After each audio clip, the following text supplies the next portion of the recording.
Okay. Good evening, everybody. This is the Sherburne Zoning Board of Appeals. It's Thursday night, 22nd of June, and 8:07. We're starting a few minutes late. I apologize to everybody. First up, I think we'll do an update on Coolidge Crossing, which was continued to tonight and will not be further continued as described at some prior meetings. That is now subject to a consented to stay order from both sides. And as far as Coolidge Crossing is concerned, the sun will come up at 6:20, and the sun will set at 5:35. We'll have 11 and a quarter hours of light, and the low will be 30 and the high will be 57. Because as far as Coolidge Crossing is concerned, tomorrow is March 1st, and it's March 1st until we get a ruling from somebody else. So that's all we have to say about Coolidge Crossing, unless people wish to speak about Coolidge Crossing.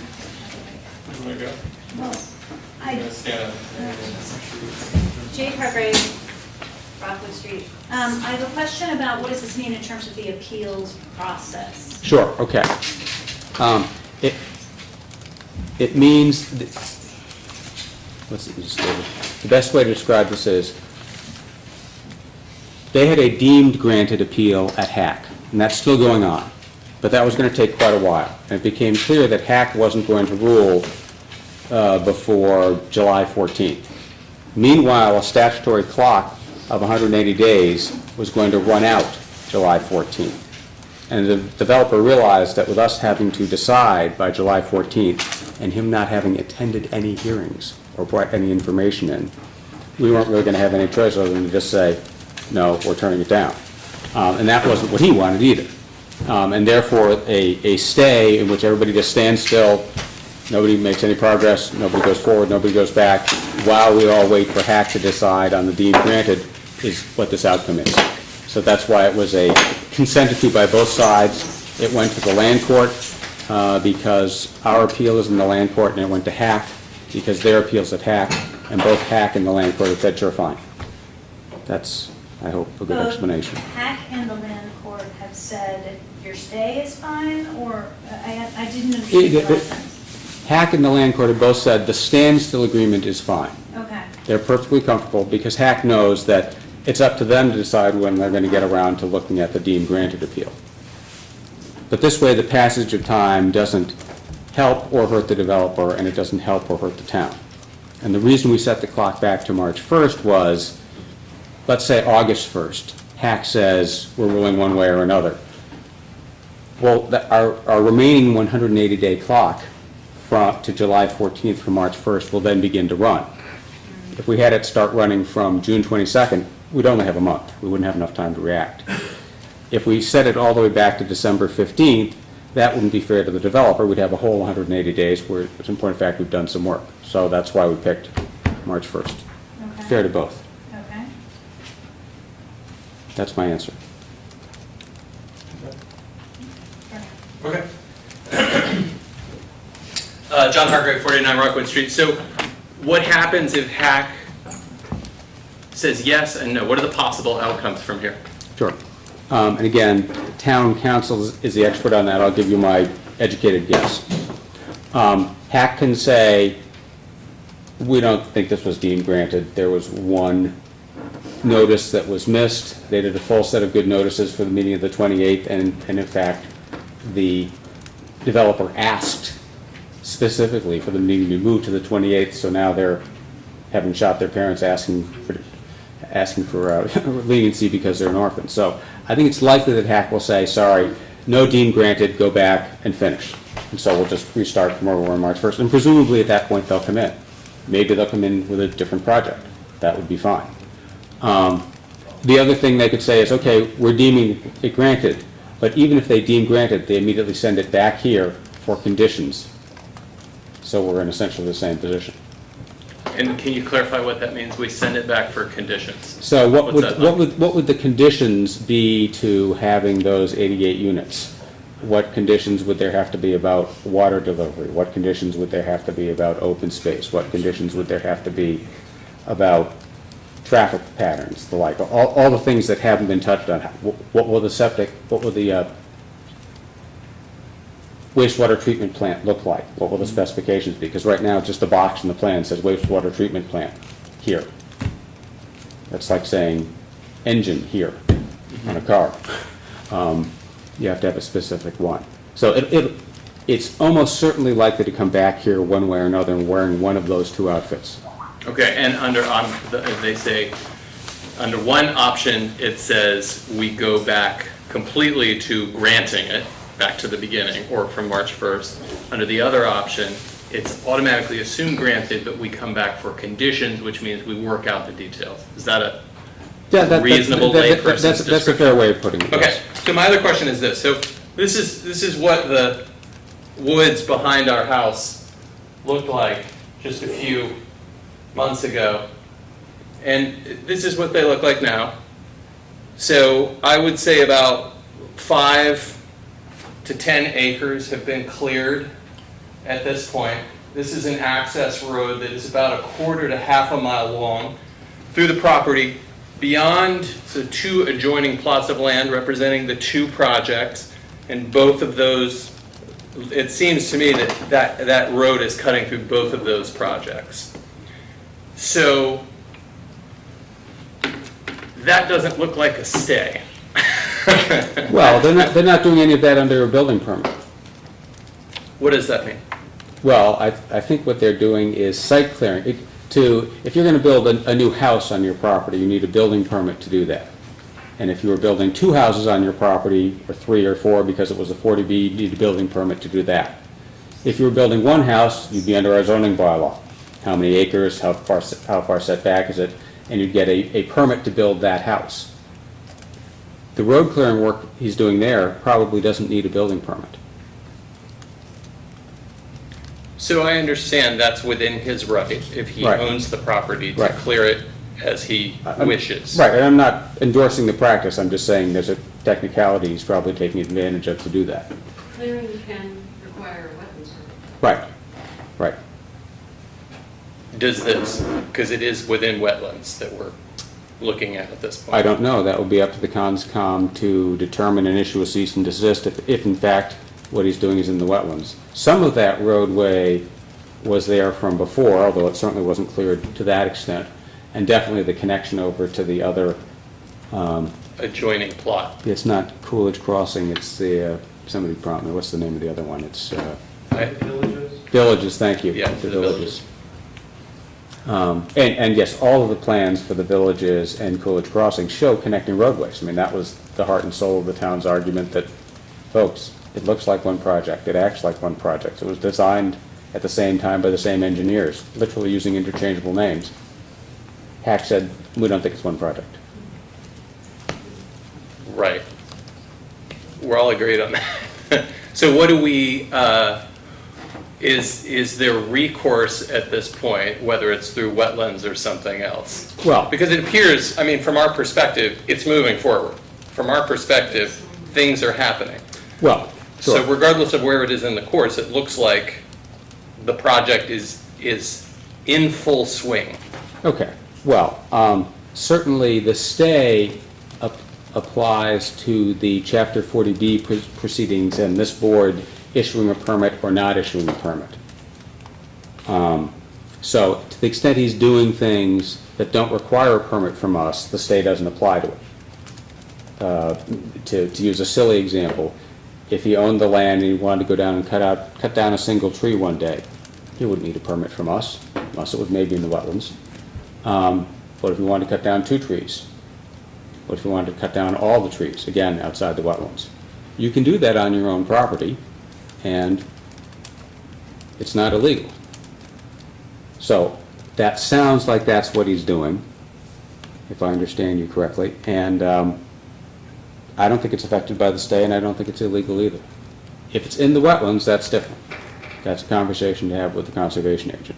With conservation. Right, with the conservation agent, because just as if I've got some ponds on my property, if I decide I'm going to fill them with concrete, I imagine I would hear from the Conservation Commission very quickly. Okay. And they have the power to issue cease and desist orders. It's outside of what this board does, but there is a separate enforcement mechanism they have, and they have a board member here tonight, so they're hearing all of this. And if any building begins, that would also, I assume, be Right, because in that... violation of Right, this. because then you'd call the building inspector and say, gee, they're putting in foundations and building buildings, and he'd say, there's no building permit. What about digging wells? Digging wells, they need a permit from the Board of Health. Okay. And for example, we've been talking about that in connection with Mr. Gately's project that we'll be getting to a little more recently. So if they have well permits from, is there anybody here from Board of Health? All right, well, I'll try to do the best I can with it. If they have a well, there are separate permits to dig wells, drinking water wells. And you need one of those from the Board of Health. So they either have it or they don't. Okay, got it. Last question. So, as we said before, green space is important. These Right. back right up onto our property. Right. Right, it's extremely dense. In what forum do we discuss these things with the developer to try to negotiate that, to put some kind of buffer in between or what have you? Do we work right now with the developer directly, or do we wait for this to happen, the stay? What is the most prudent course of action for Well, helping effect compromise and change? You have to decide what's best, in your best interest. Certainly, waiting for the proceedings to resume here would expose you to a very particular risk, and that risk is this one. Many developers, with all respect to the developer in the room, say, well, the first thing I'll do is cut down all the trees, and then I'll go get my permits, because then we won't have any fight about the trees, they'll already be gone. It may not be noble, but it happens. And to the extent that's what's happening here, you probably want to have a discussion with them directly. And I'm sorry to be so harsh and stark, but I've been in this business a long time, and that is the way many people solve it. There's nothing to prevent you from talking to him, and Right. and We'd encourage that. You might make some progress. The stay is only on proceedings by this board. Anyone in town who has good relations or bad relations and wants to talk with the developer and make a deal or not make a deal should feel free to do so. I hope that helps some.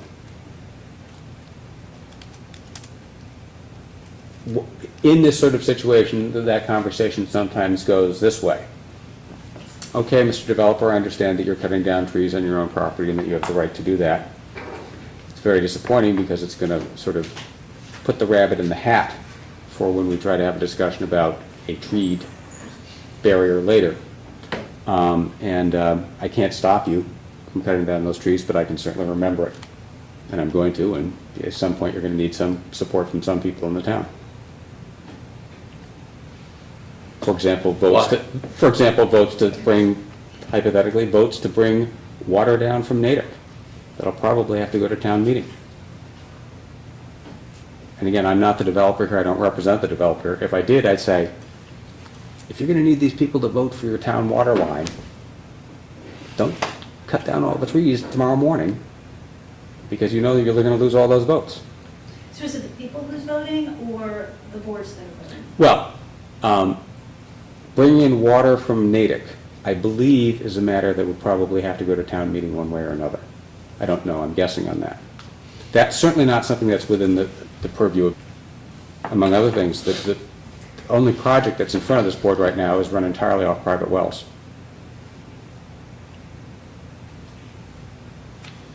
That's correct. So, I'm sorry to not be able to give a happier or more uplifting answer. We're on our own. But that's the truth. We're on our own. I think for now you're on your own, yes. And that is often, unfortunately, the answer to abutters to 40Bs. Ms. Bednar, Just wanted to comment that, maybe if you could identify yourself I'm just sorry, for... Jean Bednar, Conservation Commission, Bogstover Road. You might want to bring your photographs to the conservation agent. I'm not sure she can put together where your photographs were taken with what she knows about where the wetlands delineations are on that property. But it's possible. And it might not bear fruit, but it would be possibly helpful to you and the Conservation Commission to know about the tree cutting activity. Okay, thank you. The other place that cutting trees can be particularly sensitive is along a scenic road, but I think the areas you're describing aren't on a scenic road, so. Correct. Sorry. Coolidge Street is not a scenic road, even if it were near the road, Coolidge Street is not.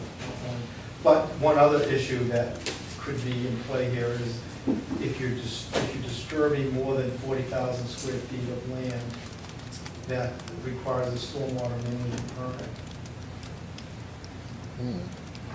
Again, having this conversation with the Board of Health and the CONSCOM agent might surface those issues a little more efficiently. Right now, there's nothing we can do about it. When the hearings resume, make sure you have that documentation. That's a relevant fact. Anything further on Coolidge Crossing? All right, Coolidge Crossing is on hold. Next up, Mr. Gately, 59 North Main Street. Resumed, continued hearing. I'm told to set up on this side of the room, so. Okay. I'll look this way, gentlemen. Think about dates in July, because we're going to have to continue this.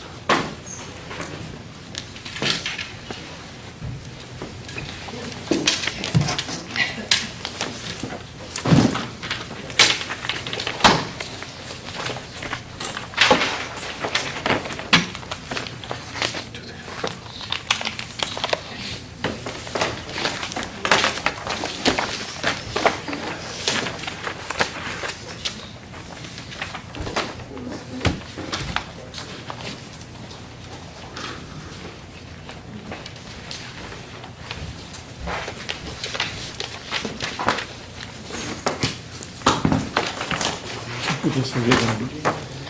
Did you get that? Yeah, I think Jeannie just, Okay. This young lady? Like, yeah, towards the end. We're gonna pillars.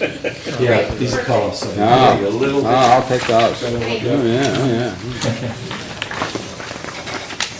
Definitely upgrade, thank you. Oh, and Ron, I had your black and white stuff. Boink, boink, sorry. Sorry about that. Sorry about that.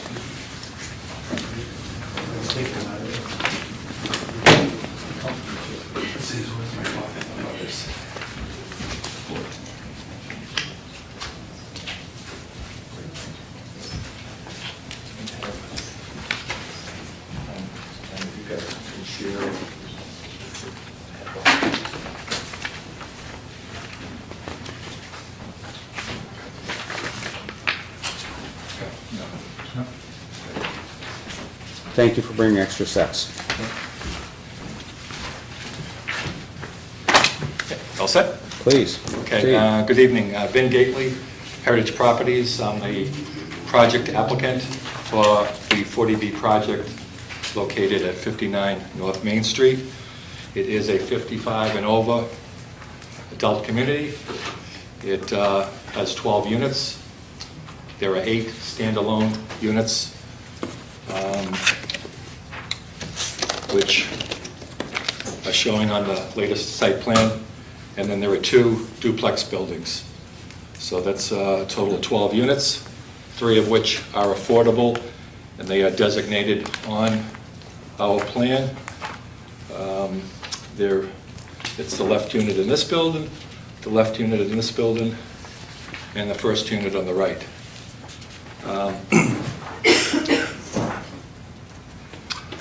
I just handed in, my engineer had done a list of requested waivers, and I just submitted that just now.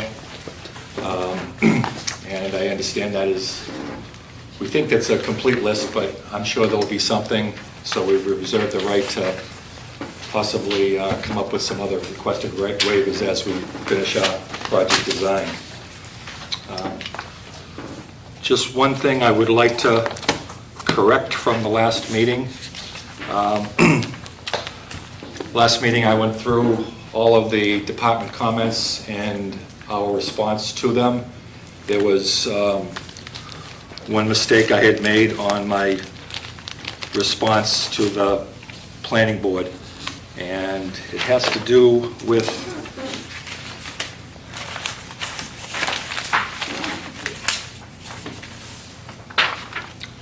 I misunderstood the planning board's comment with respect to this unit here. I thought they were telling me that they wanted this building brought forward, and I told them I didn't want to do that because I wanted to preserve the 3 significant mature trees that are here, and by bringing this unit any more forward, that would certainly disturb those trees. And as it turns out, that's not the comment they were making.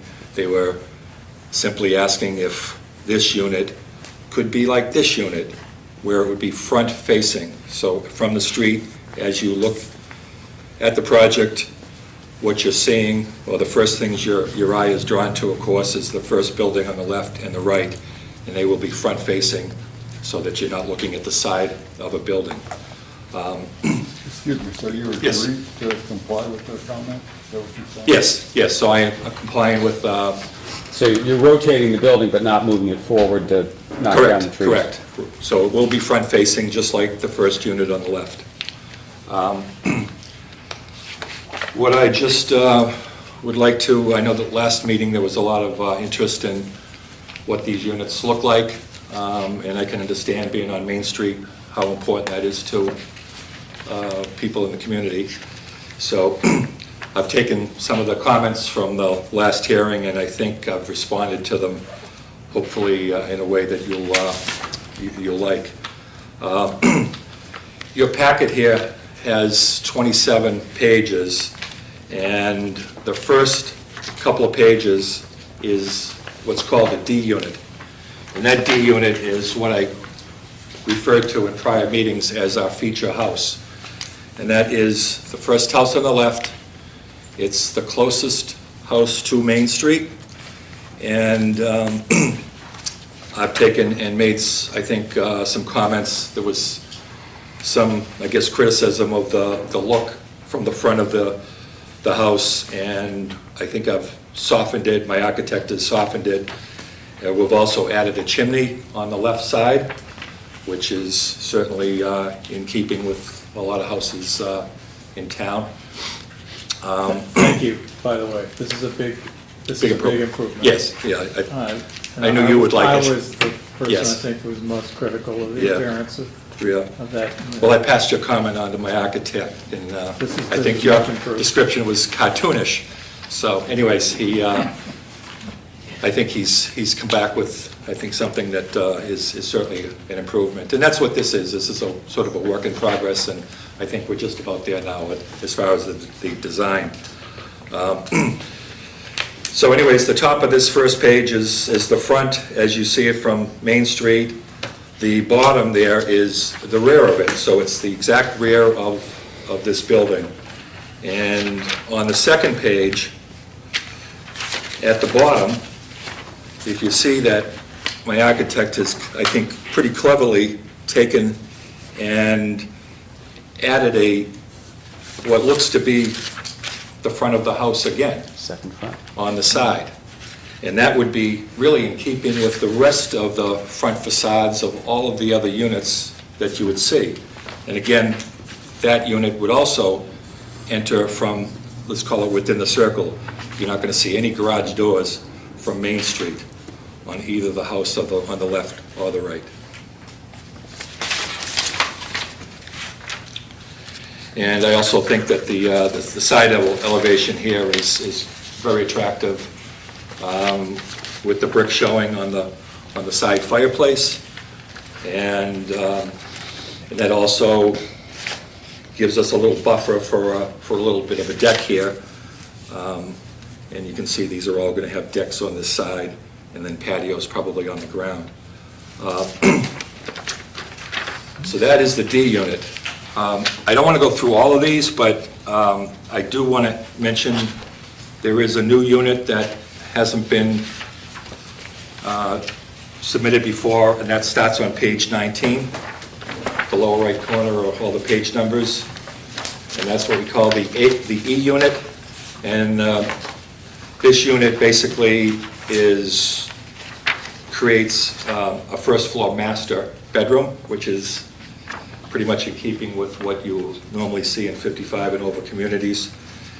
And then the second floor would have the second bedroom, and then an open area that it's labeled as office or loft. And there would also be a bathroom up there in the loft, which would be accessible from the loft, so that if you were up there using that loft space, let's say as an office, you don't have to walk through that bedroom to get to the second bath. It would be right there in the loft. Have these plans been to Board of Health for bedroom count yet, or is that? No. To be, okay, They have not. all right, fair enough. They have not. Keep going.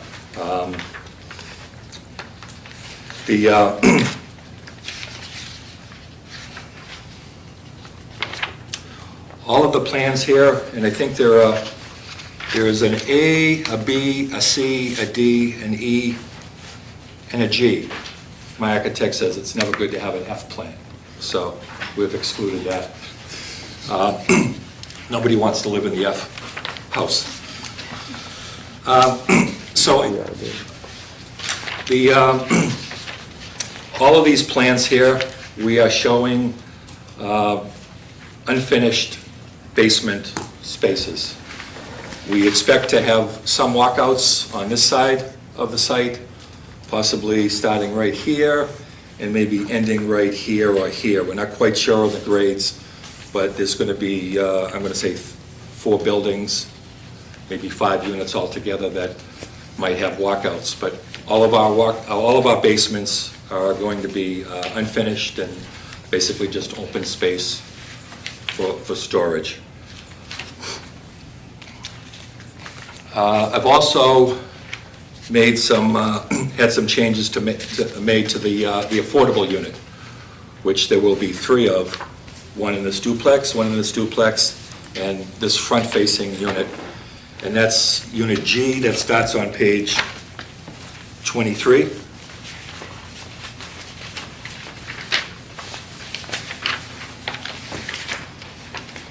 It is it's about 2,000 square feet. It also has a first floor master, second floor, has a second bedroom and loft space.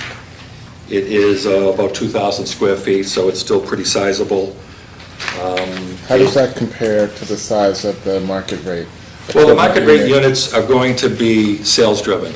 The way these are all designed, they can all be pretty much matched depending on what customers want for plans. So this same affordable unit may end up being a market rate unit as well.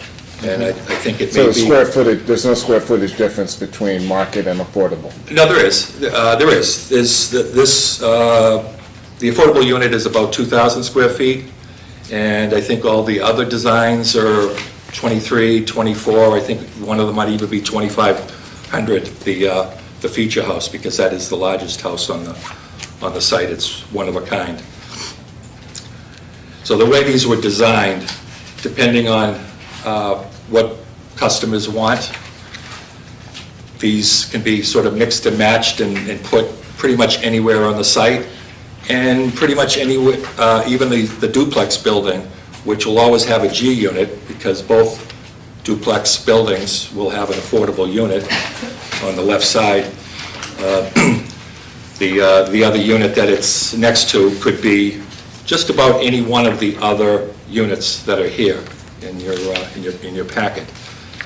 We've tried to be flexible in the design. My architect has done many 55 and over communities and thinks that, and if you page through, I don't want to go through all of these plans, but some of these plans have optional front facades, like the C plan on page 15, that can have 2 possible front facades. They're similar, but slightly different.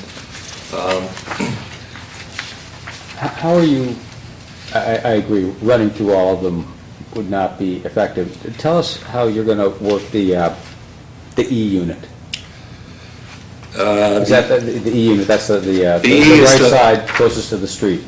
No, that's going to be a G. Oh, that's the G That's an unit. affordable, this is an affordable, which is right there on page 23. Right, okay, so how will that be oriented, because it looks like the garage, Yes, that's right. This is not quite, you're correct picking up on that. The, as you can see, the G1 front elevation, there's a garage that, if this were built, of course, that would be, the garage would be facing the street. That's not going to be the case on that one particular unit. It also, like the unit here, it's going to have a side that's going to look like another front of a building. And it will have its one-car garage on the side. My architect didn't quite get to develop Yeah, that okay. for tonight. so that you'll flip it into here, into the deck family room space instead. Yes, yes.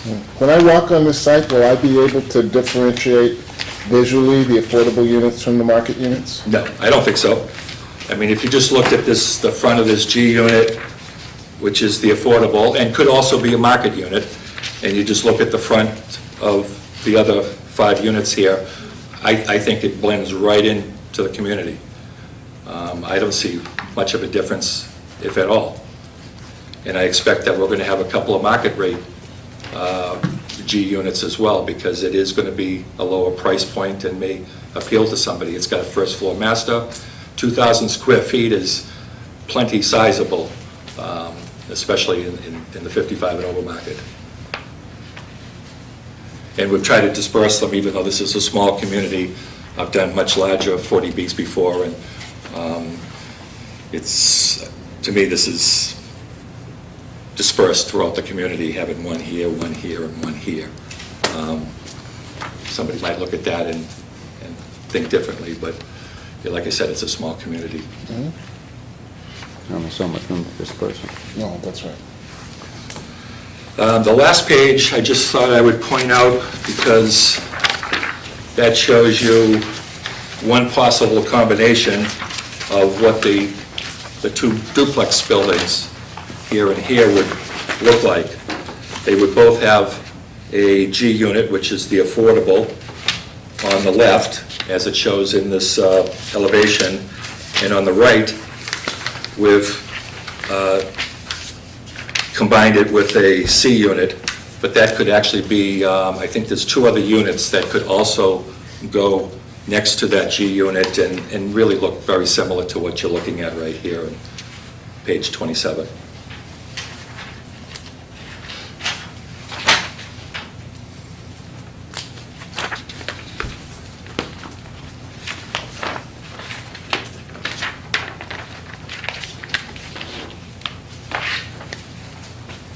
So the C's on the left and the G's on the right, in this illustration, in this rendering. Page 27?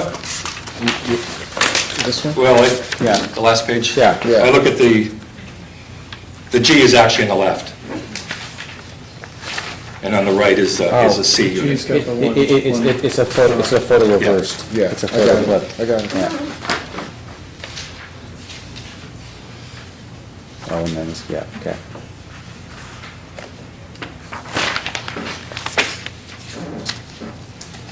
All right, and It's this, kind of hard to appreciate the variation in the depth of the front-facing surface here. It's very flat in this photograph, but I take it, in real life, Kinda they hard tend to to be visualize. much more differentiated. It's, Well, yeah, I mean, they are, the 2 that are together, the one unit would be bumped a little bit, which also Breaks up the. breaks it up, maybe gives it a little, more definition. yeah, a little definition, a little screening from your neighbor slightly. The thing I should mention, that if you take a look at this front elevation for the duplex, you'll see that the garages are separated, meaning that in here, they were ganged together. Yeah. And this is another change that I've made since the last meeting. I don't like the look of that much massive asphalt. So I think that, again, I think is a Yeah. pretty It's a positive little change. jarring to the eye to see so much garage door across a facade of a building. It doesn't really fit with the character. I think it feels more like a Florida thing than, Right. in California. Yep. yeah. That's really the only new information I have. If anybody has any questions on that? Can I try to catch up on what at least from my notes as open issues from last time? Because maybe some of these might be in the same position, or maybe they've moved ahead. Sidewalks with the planning board. I think last time you said you were planning not to do them. Is that? Right. All right, and do we know where planning stands on that? Yeah, planning board wasn't specifically asking for a sidewalk like around the loop or anything, but a pedestrian connection from the site out to North Main Street, which I think he said at the last meeting. All right, that would so- be provided. Yeah, how does that work? 'Cause, you Yeah, know, I'm not we're- quite sure. We're kind Maybe of in you're the talking middle of about- town, and we've got a sidewalk that connects in town. It's very There's a walkable. You sidewalk got on North Main. seniors. Right. This plan looks like you got to walk in the roadway to connect to the sidewalk, which seems very inappropriate and not fitting. There'd be a sidewalk along the edge here. It's just going to be one that would terminate out to the roadway. I mean, they're going to Right. bring them up both sides, honestly. But when you're in the development, you'd walk along the edge of the driveway. Yeah, we see no reason to have any sidewalk within It's just the gonna have circle more here. impervious area and Right. more, just more depth of. All right, so maybe Right. we'll learn more on that in peer review. That's, Yeah. we know what they asked and bid is on that, essentially. Okay. Right. Okay. Lighting, I think you were saying, we don't have the lights designed yet, but we will do international dark skies standard. Yep, no, absolutely comply to that. Okay. The wetlands filing, has that been made yet? Yeah, we're not, so I was going to give my presentation. Oh, but you oh, wanna go sorry. through No, if you want to go through your order of things, that's good. I'll do it this way. So. I'll pause it, go No, ahead. we have an order of conditions, and the well locations are exactly where we had shown them, so I don't have to modify anything with conservation. That is actually in my permit application to them. Yes, we had 3 houses, one was lot 1, one was lot 3. I see, so But from my perspective. based on your old order of conditions Yeah, from the 3 I'm houses. looking at it and saying, I'm just going to go forward, put my wells in. We did file with the Board of Health. We have 3 well permits. We're going to act on 2 of them. The third one would just be, put away in the event that we go forward with this project and not the 3-lot development project. So I basically have everything in place to do that, and I would anticipate doing that in the next 30 days. Is anybody here from Board of Health? Okay. There was some discussion of drilling the wells and doing a dual pumping and Yeah, maybe we're gonna hooking do all up of to the that. neighbors at the same time, and where does all that We'll stand? implement a program that's appropriate to respond to that. I understood what I heard from the abutters, and the town has a fairly onerous well guideline anyways. So. We prefer the term thorough, but. More than I do in other communities. Sorry. Yes, Conservation Commission is. So your order of conditions permitting development on 3 lots with wells, this is before I was on the commission, so I'm not totally certain about this, but it seems like if your permit was for wells attached to houses that are very different from the dwellings you're proposing now, that you would at the very least have to come back to conservation for an amended order of conditions. Again, not to debate it here, but I have an order of conditions. It showed a well location, and as far as I'm concerned, I'm going forward, not to say this the wrong way, but we have permits already for the lots. If for some reason we don't develop enough water supply or something changes, and Mr. Gately's going forward with his 3 lots that he has a permit for now. I would suggest that you just come and Oh, I'm not, informally I'll tell the discuss it commission, with conservation. Right, I'll tell okay. staff and inform them, but just, when I left the last meeting, I talked with, was the chair when I had last presented my project. I don't know if he's still the chair, the gentleman that was He there. is. Oh, he's Yes. still the chair, okay, so I. Michael Lesser? Yes, Yes. yes, so I met him in the other room and said I'd probably come in with the amended, but when we concluded that everything is right where it was proposed to be originally, right up to the ECB limits, everything was right on line. It just doesn't make sense. I have a valid order of conditions, I have a valid well permit currently for the project. Okay, well, So it seems to make more sense to do it that way. And again, we were doing 5-bedroom wells, I'm only doing a 6-bedroom well now. So it's Right. not really that big a difference. Right, and one of the next steps is going to be peer review anyway. We would just ask that you stay in close touch with the Board of Health agent and the CONSCOM agent, just so they know what your positions are, even if you all don't agree with each other, so everybody knows sort of where the asking bid is, so that through the peer review process, we can get some advice from the peer review people as to what the right way through the thicket is. And they may say, your way is perfectly fine one. The most important thing was just to establish a potable water supply that didn't affect the butters. And that was what resonated from the original meetings. That's our takeaway. We're going to come back to prove that. And this is how we would do it. And do you intend to do a new wetlands filing at some point, or not? For this project, I would need to. Right, okay, I see. So you're saying just for your wells? This is just for, oh yeah, I'm not going to try to build anything more than just put my wells in. Got it. And again, consistent with last time, it sounds like you're doing what CONSCOM and Board of Health were suggesting, which is, first let's find out if there's enough water. Exactly. And enough water that doesn't implicate the neighbors. Marthanson's, great. Okay, all right. That sounds smart. Good. Okay. Drainage being okay with Board of Health, that sounds like that's sort of on the sidelines still for now, No, right? so I did prepare this exhibit so I could talk about utilities. Please. So we'll go through it. So the blues are basically all of our points where we're going to recharge stormwater from our impervious areas, i.e. our roof drains will all be collected and discharged. We've got treatment systems here for surface water coming off of our asphalt areas, so they'd be treated prior to recharge. And then back in here, we've got units that'll also get their roof drains, and then across the back here for their roof drains. So we've analyzed this based upon soil testing data that we have for the site, and using our HydroCAD computer program to analyze the site and determine what we need to mitigate our stormwater flows. So that's the blue. The green is my septic system. So I've got a gravity sewer that comes out of every unit, comes into a collection system like your normal traditional sewer systems would be, where you have them, not in this community, but in those communities that have them. So it gets to here by gravity. Then it goes into a septic tank. So all the solids are going to be separated in that septic tank. Then it goes to a pump chamber. The pump chamber will eject it back up, and then it will go through just a traditional leaching field, just like you'd have at your home. This is nothing different than that, other than its size. It's for the bedrooms that we have here. So that's sewer. And then in orange, I've shown the water network. So I've got one well here that's going to come out and serve 6 units. I've got a well here that's going to come out and serve 6 units. And these are legally 2 private systems, you'd say? Well, or are they going to be public water supplies? No, they're private water, right. Okay. From that perspective, they are private water supplies that will be owned and controlled by this development. So each of these property owners will be part of a condominium, where all of the land area is managed by the group.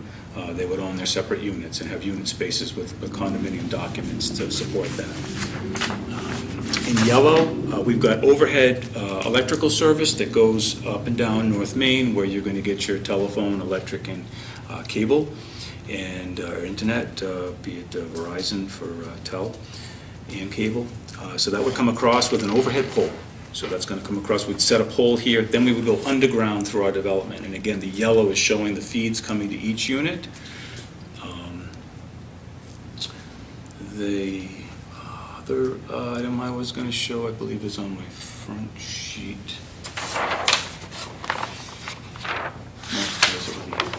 So with the wells, you can see each position. I did dash in, so we're 175 feet for that circle and 175 feet for this circle. So we're taking the most restrictive of the requirements. Title V would tell us to be 100 feet away. In Sherburne, there are different criteria for different positions for wells. We're using the most you normally use onerous, so the most stringent. We'll use that term.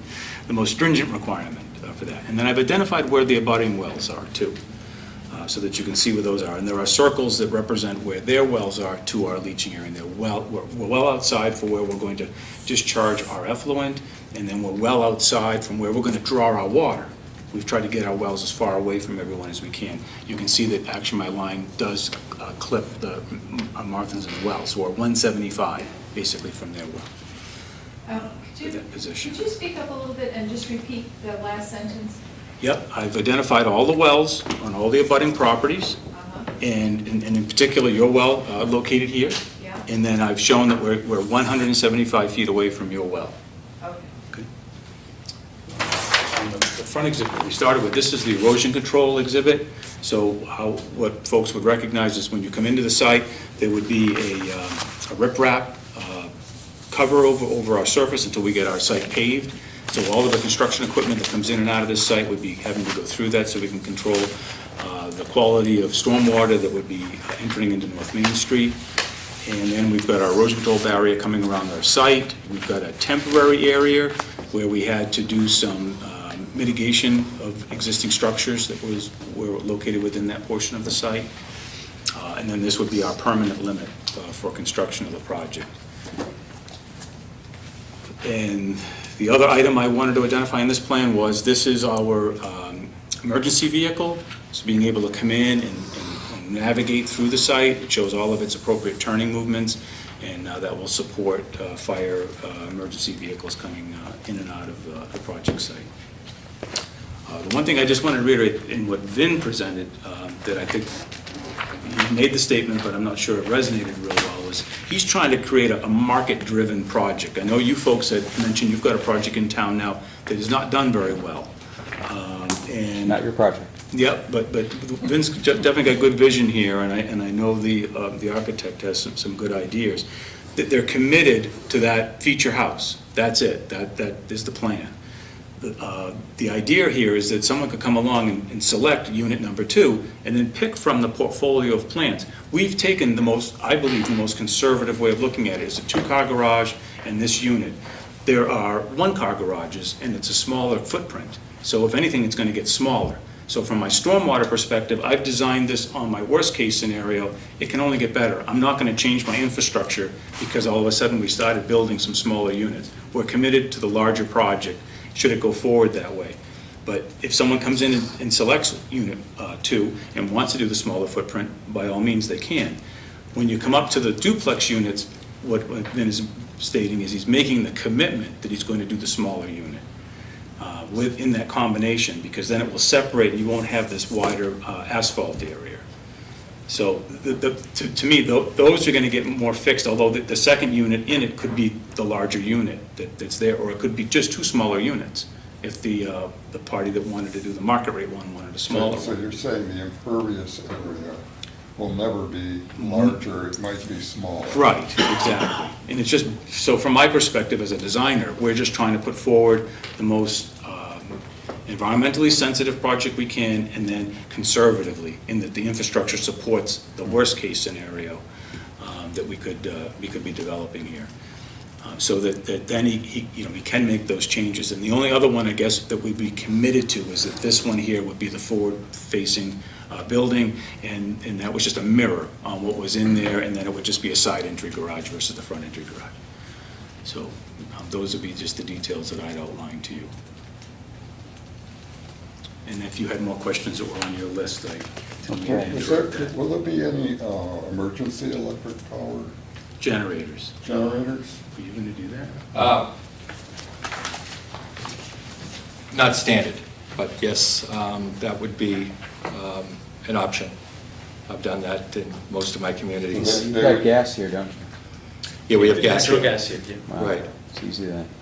Yeah, it wouldn't be a very large unit either. No, We wouldn't need It's it. easy with gas. So, Yeah, I did not mention tonight, but I've mentioned previously that most of these designs, even the first floor bedroom design, has a elevator option, which would be a 3-stop elevator. It would take somebody to the basement, first floor, second floor, and even if somebody had a first floor master, and I think the option is still a good one to have, because you might like to see what's up on the second floor once in a while, and you might want to go down to the basement once in a while, or transport something heavy and throw it in the elevator and hit the button and go upstairs and get it. So we've left that elevator feature in there. even though we've now incorporated, and I suspect we will have mostly first floor bedroom units selected by our buyers. Okay. All right, great, very helpful. All right, file with town later, pump testing, you're gonna do that. And it's, Gino, you sent to us a proposal for peer review from PSC, which I printed out, but then did not bring with me. I did send it to everybody. I don't know, does anybody else have it handy? Can we go print it out? Yeah, if you would, at least one. I have All one. right, well then, let's work off Gino's. Was that document a product of discussions between you, your board, and Peter and Vin? Are they comfortable with this, or have they not seen They it have before? not seen it. They've not seen it, okay. All right. Well, why don't you give us, as sort of our consultant, how you got here and why you think it's a terrific idea? Okay, well, That's fair to everybody and cost-effective for him, too. for Coolidge Crossing, we did a competitive RFP and received 3 proposals. This firm was the lowest, had the lowest fee among the 3. So I just thought that, at least as a starting point, to only get a proposal from this firm, so we would have the same firm with what may be, I don't know what's gonna happen, but possibly if they're going on simultaneously, it might be helpful to have a single firm that's working with both. So they came in with a proposal with this time with a fee of $7,700 that includes up to 3 hearings and two, in other words, a revised plan as well as the original plan, review of that as well. So, and it also, they have a sub-consultant for the wetland review, the firm of EcoTech, so it's a joint proposal. And they've done other Did things the in flagging town, on right? this, They have, so, yes. yeah, so I'm not sure how that's gonna sit, but What's that? Ecotech did the original flagging on the site, so I'm not Oh. sure how that would sit, but that's, Mm. I guess the commission could make that decision, as far as, they're certainly a qualified firm, that's why I use them. But I'm just bringing that out now, they did do work on this Okay. project already. And I didn't look at this in detail, but does it cover the wells, the stormwater, traffic, lighting, site design, Yes. and wetlands? Yes. Okay. Could I just ask if that's, did you say there's 3? That No, submitted? we've got Only one. we've got only one proposal. Okay. That makes So what I might suggest, subject to better ideas from other board members, is that maybe we tentatively approve it if and only if it's acceptable to the developer who's seeing it for the first time tonight, so we can't ask for a yes or no from you, but what I'd like to do is get it in a position that if you decide it's something you can work with, get that between now and the next meeting, get going, so that Right. they could, is that, or do we want to get a bunch of other bits? No, that sounds like a reasonable approach. All right, so, If it's acceptable to right, you guys. I'd like to make them, who's got it?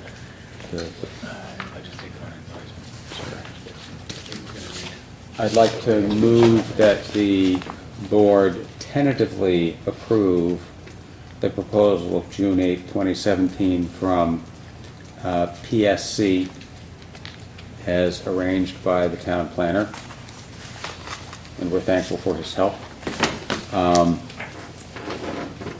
As the peer review for this site, expressly subject to the approval, the PSC proposal being acceptable to the developer. In the event that it's not acceptable to the developer, we'd like to hear within 7 to 10 days just so we'd know we'd have to restart, and we'll go out and try to get some other bids. Well, should we make that also subject to a different wetlands sub-consultant, since? Is it pretty clear to the wetlands people in the room that whoever did it is going to be out? Because they were involved in the flagging in the past? Well, we wouldn't want we wouldn't want Ecotech to be reviewing their own wetlands flagging. Okay, Well, okay, let me make Despite the one fact thing that very we- clear. okay, It just- Highly regard them. but understood. The wetland line is fixed. It's fixed now for another calendar year. We have an order of conditions that validates it, but our wetland line is good through the end of this year. And if we don't secure a permit from you before then, we would certainly be putting in an extension request to keep the line. But we have our order of conditions locked in that line until 2018. I want to say June Okay. 2018. So from my perspective, we're not going to be looking at a line again. We're looking at activity limits, and that's why I thought that they may still be appropriate. I'll amend my motion to fix this. So subject first to it being acceptable to the developer, and if it is acceptable to the developer, you'd have to say so and turn in the check for the amount. And if not, just tell us so and why in writing, and then we'll go back to the drawing board. And subject also to the condition that the Conservation Commission and the developer and the planner agree on an appropriate wetlands sub-expert, be it Ecotech or somebody else. That's my motion. Second. We have a second. Further discussion, debate, vigorous dissents, withering or otherwise? All in favor? Aye. Opposed? None. Okay, so that's where we're going on peer review for right now. Other comments or questions on the project based on where it stands right now from the audience? Yes, sir, please. John Martinson, 61 North Main Street. Just three things. First of all, those units in the very back, there's less likelihood that there'll be children there as grandchildren. And I'm just wondering if you're going to put any sort of a barrier between the property and the railroad tracks, because it would be very easy for some child to accidentally gain access to the tracks and get hurt. So probably it's not your responsibility once you sell the property, but to me, it would be a nice thing for a developer to think of a priori in terms of just safety.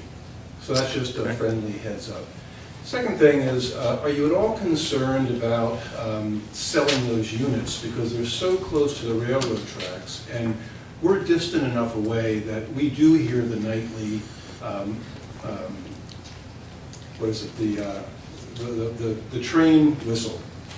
So it's every night. It's the crossing And, whistle. He blows it because he's coming to cross it. because it's crossing Hunting Lane. So, I'm looking at this and I'm thinking that's very, very close to those railroad tracks, and maybe you'll get someone 55 and very hard of hearing who love the place. It'll be like a dream come true.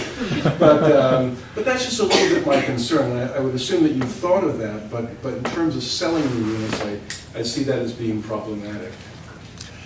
I understand your point. I disagree completely.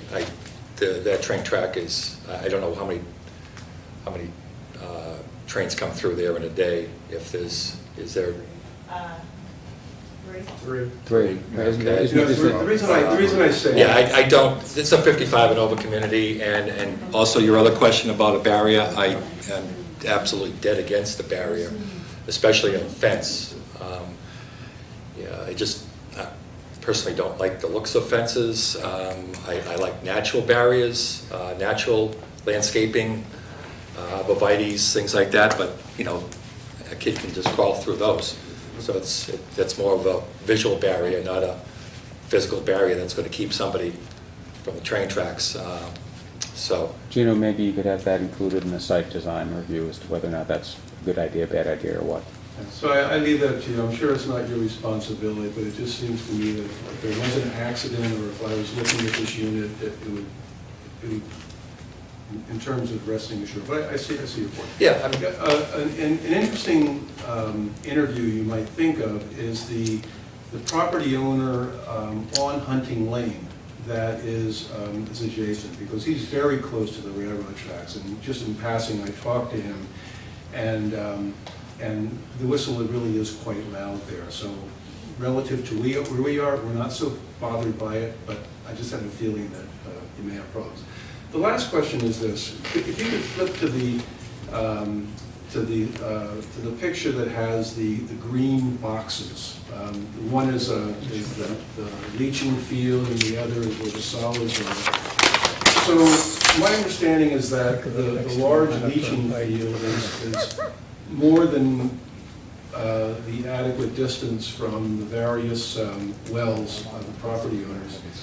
And that small green one, that's not a leaching field. Is that a pumping station, or what is that? This is a septic tank and a pump chamber. So my question, and it's not a leaching, there's no leaching going on there, is that correct? That's correct. Okay, so I'm just wondering, is there any worst-case scenario where that could overflow? Where it's not doing what it's supposed to do, but the byproduct of an accident, of something failing, would threaten the wells of the abutters in the area, the ones across the street, us, and the one to the left. Right. It'd be no different than any of the other homes having a backup in their system. With the case in this, we have a mechanical system, so we're going to actually know when we have pump failure, because there's going to be an alarm that sounds. And there'll be a company that has to be responsible to this condominium that would be on some sort of call that would get that reading, I'm sure, through some telemetry that can be easily put into the system, so that they would come out and respond to the pump failure. So I think in all likelihood, you'd find it more likely to occur at a single-family residence than you would in this sort of development, where you've got a safety system in place and you have a professional company that's going to be responsible for it. I think I agree with the engineer to the extent that this issue is present at any pumped system and a lot of our gravity systems throughout town. Certainly at my own house, the holding tanks and the pumps are very close to the wells.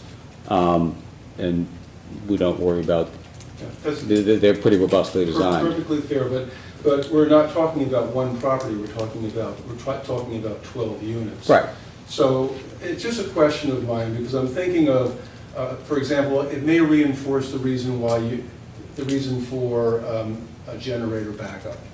So if this is an electrical pump system, and we had torrential rains, for example, and winds that put out the electricity, then I'm just asking, is it conceivable that this could overflow and contaminate nearby wells? That's my question. Right, yeah, and so from my perspective, again, I don't see there being a likelihood for it, but more importantly, the state has certain criteria when you do need to do that. Yeah. In this instance, we would not have to have a separate system for the backup, but you have to have it's something norm- you could factor in, Ben, and think about it if you want for the quality of the development you're creating. Part of the solution there is enormous tanks. The tanks that you're required to have in your, at least in my situation, it's just a single family residence. We have two gigantic tanks that literally, our power could be off for weeks.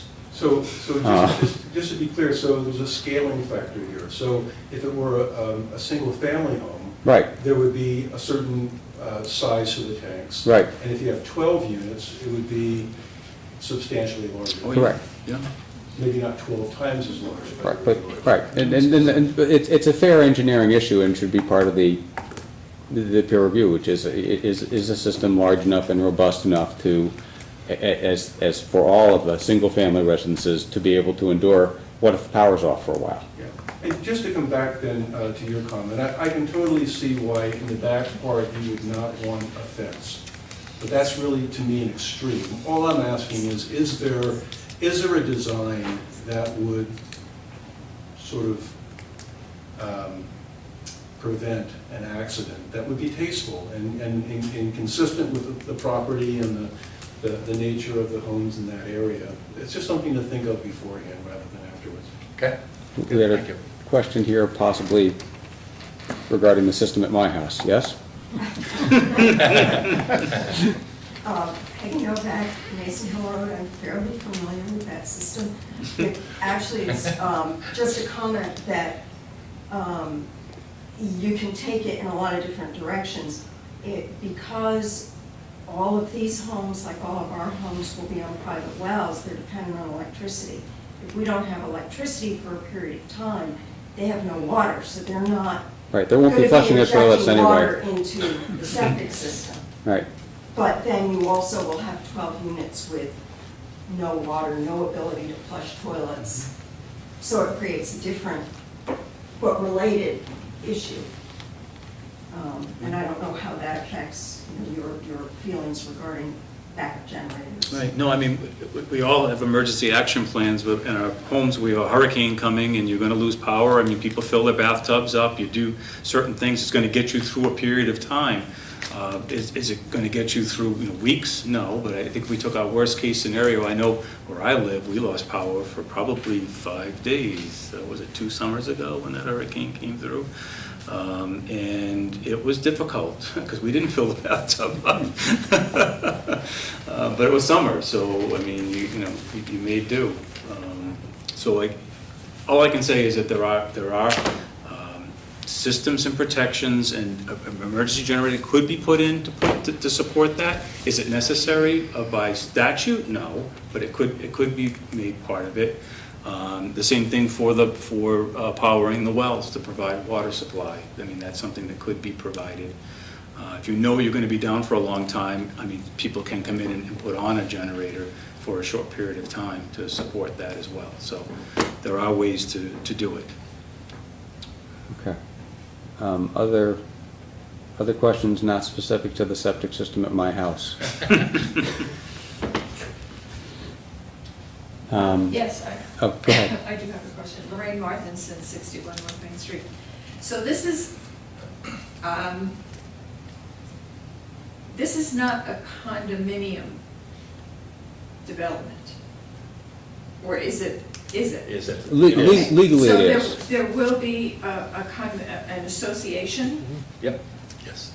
Okay, and that association will be of the property owners, and they will make decisions about the property. Exactly, yes. Yeah, they have to maintain the land. I mean, they'll own their individual unit. Right. They only own within the walls of their unit. They don't own the exterior. They don't own the grounds. They would have an exclusive right to use their driveway. They would have an exclusive right to use their deck. So- But everything else outside is common. They are not to touch anything, install anything. And there's condominium documents that speak to that. Generally there's trustees. There'll probably be 3 trustees, 3 owners. And they would make decisions on any type of alterations. There's absolutely nothing that owners can do to the outside of their units without approval. Okay, so any kind of a fence, for instance, a fence would have to have the approval of the whole? Yes, absolutely, yeah. Okay, thank you. Yep. Other questions, comments? Other questions, comments from the board members, things I missed? There's a question here. Oh, sorry. Did I hear that you got a list of requested waivers? Yes, we did. You just got that this evening? We did. But we have multiple copies and we share. Oh, good. I'd like one. We did discuss them at the last meeting. I don't mind going through them quick. Right. I mean, there was zoning waivers, there was wetland waivers. and We just went through the bylaws and determined what we needed to Right. talk to you about. Right, and that's great. Well, why don't we, it's not terribly late, why don't we take a minute and read them off, just in case it prompts something with somebody. I mean, we asked you for the list, and we thank you for doing it, and Okay. So everyone being able to have a chance to look at it is the whole point. multiple buildings on a single lot, because we were just being practical about all of the regulations that are in the bylaw. So we would be asking to be allowed that. Minimum front yard setback reduction, 60 to 45, side from 30 to 17. The parking area, allow parking as proposed without site plan review with the planning board, because we just found there was a parking requirement in planning board rules. Allow parking layout as proposed without any additional planting or screening other than as proposed. Allow project monument sign, directional identification signs, again, as proposed. We really haven't outlined them yet, but we anticipate having them, so we want to be able to mark our site. Then we're talking about wetland regulations, so allow earthwork and construction activities as proposed in and within the 50-foot inner wetland buffer zone. Allow project to proceed with zoning board review and waive any separate independent third-party review conducted independently by the Conservation Commission. We're kind of rolling everything up into the one peer review that you're doing. Allow earthwork and construction activities as proposed in and within 50-foot inner wetland buffer zone and waive further requirements as outlined in 746, 2, 3, and 4. And the last one was pertaining to fees. There is a straightforward fee structure under the state act, and then the town has a local bylaw that has an extra fee structure. So we were asking just to be having the state apply to this since we are doing an affordable housing development. Sewage disposal regulations allow effluent rate to be defined by 310 CMR 15-202, which is housing for elderly at 150 gallons per day, as proposed for the 2-bedroom units. Domestic water supply. Allow the project to proceed as planned with 2 separate wells that will each supply potable water to 6 separate housing units, all of which are located upon one single lot. Allow project to proceed as planned with 150 gallons per bedroom. Allow project engineer to meet and/or exceed minimum state plumbing code requirements for storage and distribution of potable water supply. Allow project engineer to meet or exceed minimum state guidelines for well testing. Allow 5,000 gallon cistern to hold fire suppression water supply. Public and environmental health. Allow project to proceed as planned without having to complete an environmental health impact report. Allow project to proceed as planned without having to obtain environmental health report. Allow project to proceed as planned without having to conduct separate water supply review with the Board of Health. Allow the project to proceed as planned without having to conduct separate drainage system review with the Board of Health. And those are the ones that we found that were there. Okay. So we're not asking to avoid that process, we're just saying to roll it into the ZBA review. All right, and let me make a friendly suggestion under sewage disposal regulation waivers, you add or maybe expand number 1 to say Board of Health approval of your bedroom count. Okay, yes, yes, good That'll be, idea. that'll be a live issue, and you'll want it covered and we'll want it covered. Okay. If I might ask the board's indulgence, I think I'd like to reopen my motion on PSC and add a third condition to it going ahead, and that third condition being, Gino, if I'm hearing correctly, Conscom and Board of Health didn't see it in advance. Concom did. Okay. Or at least the agent did. Okay. Probably not the commission. All right, so my third proposed condition to it going ahead would be that it be deemed reasonably acceptable to both Board of Health and Conscom, because if we go ahead with this and either of those, makes either of those boards crazy, we're probably not advancing the ball. Your timeline was 1 week, is that still going to work Well, with the other boards? I wanted your up or down in Yeah. a week to 10 Oh, days. okay. Yeah, we can do that. That's, I wanted to try to stick with that, because Right. we'd like to try to keep advancing this. Right. Obviously, you can't control their process, and Right. but I also don't want to wait a month and then say, okay, let's pick it up again. And No, I assume you don't either, so. No, Yeah. not at all. And we knew we'd have to go through peer review, and we understand the rules. We just don't want to have separate reviews with all these different groups. Amendment to the prior motion acceptable? We've got 4 yeses on that. 3 yeses? 4 yeses. 4, okay. Sorry, go ahead. No, we're good. I really don't have anything further to present on our plans, on my end, and on the buildings. You've seen those sketches, so. Other comments or questions for now? Okay, let's, can we reschedule for another meeting? And what's good in people's calendars in July? I'll just have us email me one. Oh, it's going to be a Thursday night? Thursdays are still best for you, right, Ron? Thursday's okay for you in general?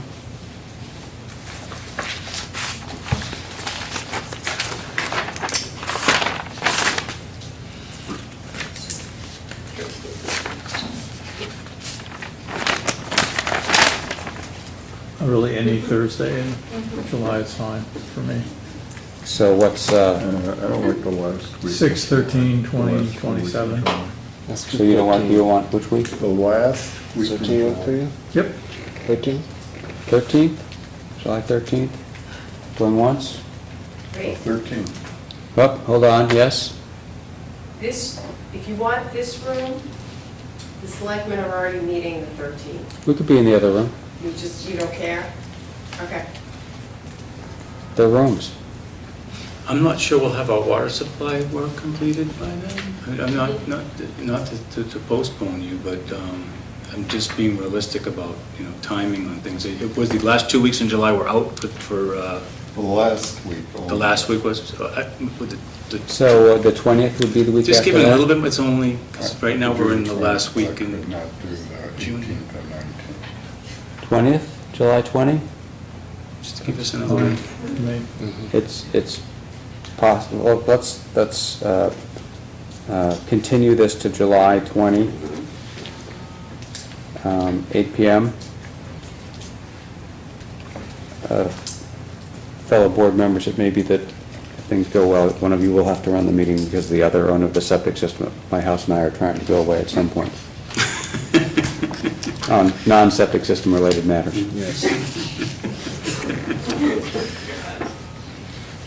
Something about a 40th anniversary or something like that. Okay, so we're continued to Great, thank you. July 20. Thank you all very much, Gino especially. And I think that's everything we have for tonight. So I'd entertain a motion to adjourn. So moved. Second? Vigorous debate? All in favor? Aye.